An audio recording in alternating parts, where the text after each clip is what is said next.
সাধারণ ছাত্র জনতার অসহযোগ আন্দোলনের মধ্যে রাজশাহী রেঞ্জের আওতাধীন সিরাজগঞ্জ জেলার এনায়েতপুর থানায় সন্ত্রাসীদের হামলায় ১৩ জন পুলিশ সদস্য নিহত হয়েছেন। শেখ হাসিনা সরকারের পদত্যাগের এক দফা দাবিতে বৈষম্য বিরোধী ছাত্র আন্দোলনের অংশ হিসাবে দেশব্যাপী সারাদিন বিভিন্ন কর্মসূচি পালিত হয়।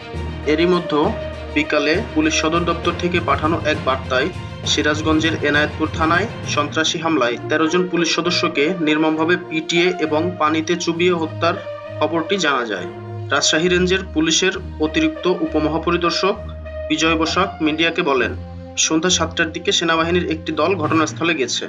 এ ব্যাপারে সিরাজগঞ্জ জেলা পুলিশের অতিরিক্ত পুলিশ সুপার মোহাম্মদ হান্নান মিয়া প্রথম আলোকে জানান, উক্ত হামলায় এনায়েতপুর থানার ওসি আব্দুর রাজ্জাকও নিহত হয়েছেন।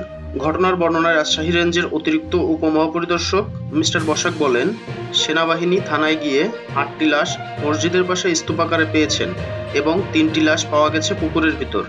তাছাড়া বেশ কয়েকজন পুলিশ কর্মকর্তা এখনও নিখোঁজ রয়েছেন বলেও জানান তিনি।